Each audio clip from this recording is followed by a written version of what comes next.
decision every day was what genre of food we were going to have for lunch that day. Not dinner. Remember I said most proposal teams are getting fed cold pizza like late at night? This is what are we having at lunch, and are we having Japanese, or are we having Portuguese, or whatever? Because those are important decisions that you should be making on a proposal effort every single day. And EDS was very much of a type A personality kind of company.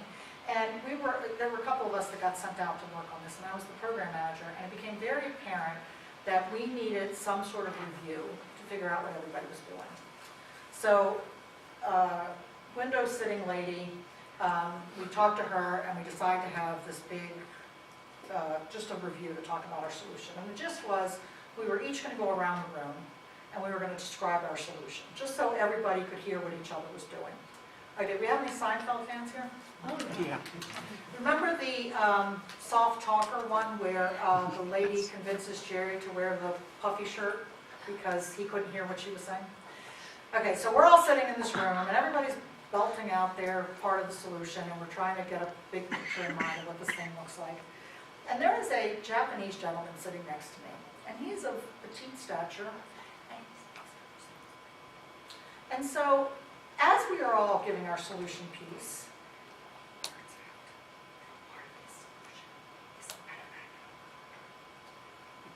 and I said to him, excuse me, what did you say?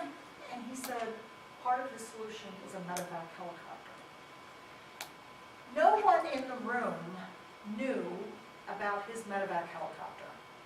It was a firm fixed price contract, which means what? It's not negotiable. Yeah. If we write about it in the proposal, the government assumes that's part of your price. He had written about it in the proposal. The pricing people knew nothing about a medevac helicopter. No one in the room knew about the medevac helicopter. You couldn't hear it.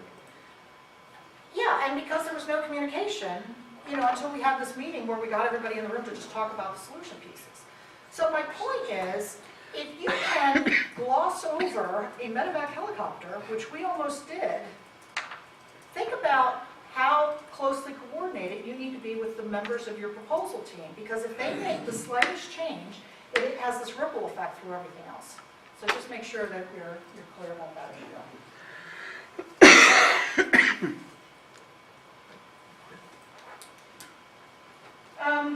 As I mentioned, you need, for a good project management, you would have a proposal schedule, and here are some of the key milestones. You want to have a proposal kickoff meeting. This is where you get all the people that are going to work on the proposal in the same room or in the same virtual location. Typically, donuts are involved. And half these people you'll never see again. They come for the donuts, you never see them again. But you want to get everybody to, at least so that you can talk about win themes, how you're going to run this proposal effort. And then the proposal manager needs to take that section L and come up with a very detailed proposal outline. And they have to designate numbers of pages for you to write about your solution. Because, let's say for example, you're our expert on modems. If I let you to your own devices, you will write 30 pages out of our 35-page technical volume on modems. So I need to rein you in and make sure that you give enough for you to explain your solution, but not that you take over and we don't get the points we need in the other sections. Then we need to develop a compliance and responsibility matrix. So for every single requirement, whose belly button is on demand for that? You don't want to say the technical team's responsible for that, because nobody on the technical team will feel that they're personally responsible for it. So you need a name for every single requirement in the RFP to make sure you've got it covered. You want to determine the questions, because again, you only have 10 days to get those questions in. You want to develop your high-level solution. That's another milestone, because so that you understand the scope of what you're actually, that you have everything covered. You do your make or buy decision for each solution component, and as I mentioned, you use either internal service agreements, team partner negotiations, or a solicitation process. We'll get into that in more detail. Another milestone is that you develop the technical solution and you write about it in your technical volume. So you actually produce, you write this technical volume. You do the same thing for the management volume. And you may be required to provide resumes, past performance citations, all these different things that require you to go off and collect data and compile it to be able to put it in the management volume. You want to develop what your business solution is, how you're going to price the thing, and get it in your price volume. You want to develop your contract solution, in other words, that you are agreeing to step up to all their terms and conditions, and document it in the contracts volume. And then any other sections that are required by the RFP. You want to make sure that you have coverage on every single item. So those are all your milestones. Now you start writing proposal sections. So, has anybody heard the concept storyboarding?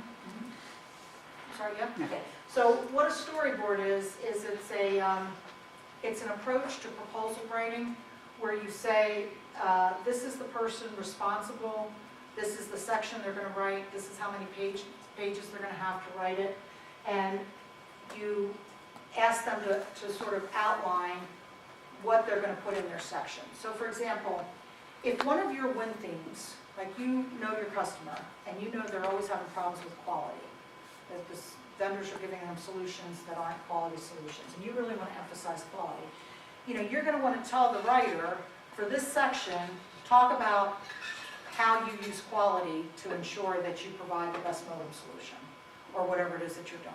You want to make sure those win themes get permeated throughout the proposal. You also, if certain sections deserve a graphic to jump out at the reader, that you put in there what that graphic should look like, or, just roughly draw it out. You may also put things in there like which requirements are you being compliant with? In other words, what parts of the RFP are you addressing? And you do all this so that it ends up being on one sheet, and you can put it up on the wall. And then people can come in and review what you've put on these storyboards to ensure that you have an integrated story that you're telling. Because remember, that business development person has been getting to know this client over the years. And they should be able to look at these storyboards and say, you know what, you should hit this particular topic in your section. Or, hey, you forgot this. Or what they've talked about over here, you need to be talking about it over here as well. And it's a lot easier to do this when you're dealing with storyboards, as opposed to, here's 5 pages of text, figure out if you've got everything covered, right? So this is what a good approach to proposals tends to be. Also, simple things like formatting. Figure out what that template is going to look like right at the beginning, because otherwise it's 20 minutes before the proposal's due and you're putting things in the right format and the right template. So get all those writing conventions established early. What are you going to call your team? Is it going to be LSI? Is it going to be LSI Wins? Is it going to be the LSI team? What's it going to be? Because if everybody's thinking to themselves what it should be, you're going to be calling yourself all different things, and the government's going to come back with clarifications. Who are all these people you're talking about? Because in their mind, it's not clear. Develop a section strategy and outline. Review your strategies and outline. Review the proposal. We'll talk about proposal review in a second. And then you price the solution. How much is this whole thing going to cost? And you manage change to the solution. Because, as I said, if you tweak one section, it's going to have ripple effects throughout the rest of it. Okay. When you're running a very large deal, these are all the different reviews you go through. I'm not saying you have to go through all these reviews, but each aspect you should be going through.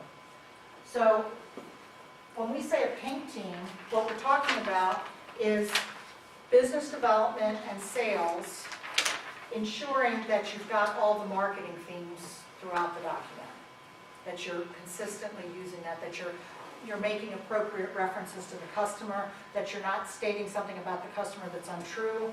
So anything related to marketing is part of that pink review. The blue team is a technical review, mostly of your technical solution. So did you address the mail? will your solution work? Have you, done what the customers asked for? Red is the overall proposal. So you always bring in people outside the proposal team to review it. And here's another butting of the head situation. If I'm asked to be a reviewer, I want to show my worth as a reviewer by finding problem areas. The proposal team, by the time they get to this red review, they've got people who are tired, have been working, multiple hours and, just overwhelmed with life. And if I come in with a whole host of changes, chances are they're not going to be able to implement them all anyway. So there's some balancing act between overzealous reviewers and what you can actually accomplish in terms of change. You obviously want to correct the things you have to correct, but you don't want to, make all the nitnoid changes because that's going to probably cause you not to submit a proposal on time. And then if it's a really strategic opportunity, sometimes companies bring in outside people, like professional proposal reviewers, a gold team, call them gold because you pay them, but it's an opportunity for somebody who doesn't know anything about your company or your proposal to determine whether or not you've met the requirements. So that's another option.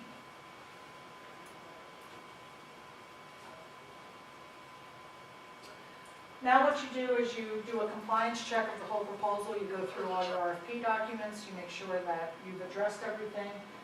Sometimes you actually put together, and I recommend this highly, a compliance matrix for your customer so that you tell them exactly, here's your requirement number, and here's where it's addressed in our proposal. And you do this one-for-one matching so that you make it idiot-proof for them to find where you've addressed each of these things. You decide on which changes you're going to make after each of these reviews. You produce the proposal, meaning you hit the print button and you hit the copy button and you gather everybody and you put binders out and you walk around putting pages in each proposal effort. You make sure it gets delivered on time. And then you disassemble your proposal team, and the hardest part of the whole activity is to wait, right? Because now you're waiting for the government to do their evaluation and decide whether or not who wins the contract. Any questions so far? Come on, I need more sips of water. I need you talking. You said these are typically, I think yesterday, 30-day windows for RFPs from when it's released to when it's due. Is that an average? It really depends on what they're buying. If they're buying a straight product that's commercially available, it can be very short. But if you're talking about a very integrated solution, a couple $1 million, it can be longer than 30 days. I was going to mention on that, let's say that you're a machinist, your shop that's doing some welding, that could be a 2-week term. So you could submit and they're going to pick quick, and your return on that to actually deliver it is very fast. While some of the more complicated ones could be months, if not a year plus, to have the review done. The waiting period is really long. But I think, as you look at the products that you're providing, the wait time is not as long, which is nice on the manufacturing side as it is on services. I mean, you had said, and I agree about not using a template, but for the sake of efficiency, it is good practice. I mean, I've got a lot of grant proposals. And been fairly successful. We're right now have about $7 million that we get to play with and get to feed you nice lunches and stuff. But is they have certain aspects that are pretty common, kind of are like in a library. We talk about those key personnel, and so you're not always having to reinvent like you have it now. It might be needing to be in a different font or in a different place or shortened, but to have those key areas in a library to pull from can be very efficient. Great point. Yeah, so it's okay to have a proposal library so that you develop a quality plan and you use it on all your different proposals that ask for quality plans. It's okay to have one for, your company overview. Those kind of things are fine. What I'm saying is that when the government has very specific requirements for how they want the product or service to be delivered, you can't just take standard marketing brochure stuff and plop it in and assume that you're going to be responsive. So the government really looks at two different things. They look at responsiveness and compliance. So they have to ensure that you are providing a compliant solution. That's the first important thing that you have to do. And then you have to show that you're responsive to their needs. So what do I mean by responsive? When you think about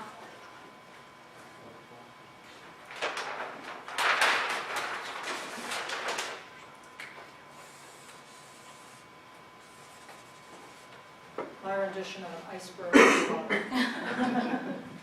So what you see above the water line is the requirement. This is actually what is written in the RFP document. So you see this, you know this exists.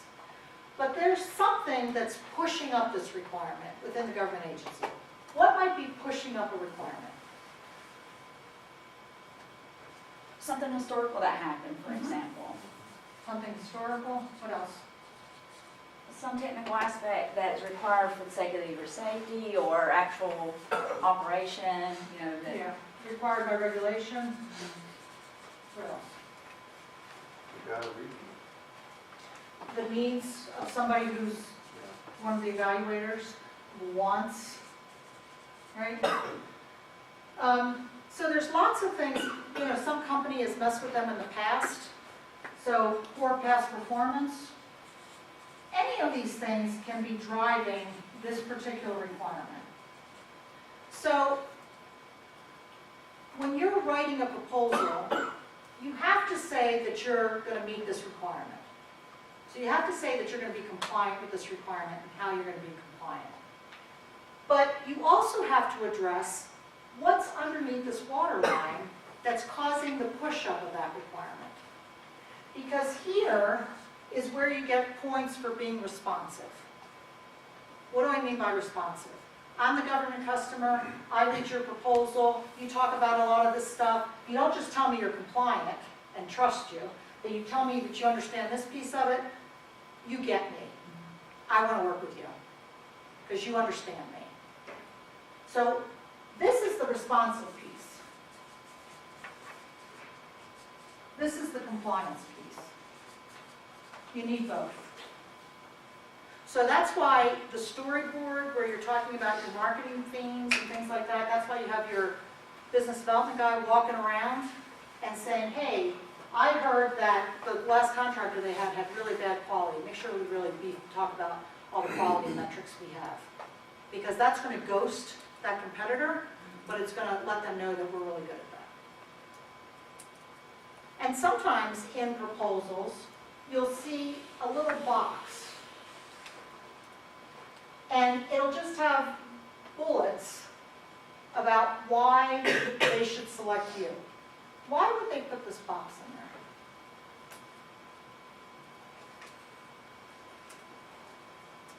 proposal writer put the box in there, just to be succinct. If I'm a government evaluator, and I'm reading page after page after page of proposal from you and from your competitor and competitor and competitor, I'm overwhelmed with life, because I'm also doing this as another duties assigned. And guess what you've just provided me? A little cheat sheet of why I should pick you. Because I can write these 4 bullets down, and I've done my homework. I'm done, even though the words came to me. So think about stuff like this. It takes up page space, and page space is limited, but, it also can help push you over the finish line in terms of proposal. Well, I know even for our grants, those little cheat, because when you're looking at it, you can read back and say, did I meet that? And if you can, because, some of the online you're limited to 100 words. Oh my gosh. So as long as my stuff has addressed those things, it is key. So that is very helpful. Those little boxes are very helpful to kind of keep you on track and just hit the points that they're looking for. It's amazing how people don't read those or care about them. And from an evaluator's point of view, think about yourself. If you have a page of dense text, and there's a little dialogue box that jumps out, what does your eye get drawn to immediately? And so it sort of sets the frame for you as to what you should be looking for. Very critical. Okay, so let's just be clear that at this point, they could make an award decision. You've submitted, you did it in response to their RFP, it can become a contractually binding document, they can sign on the bottom line, we're done. However, they may decide to do after submission activities. What are the after submission activities?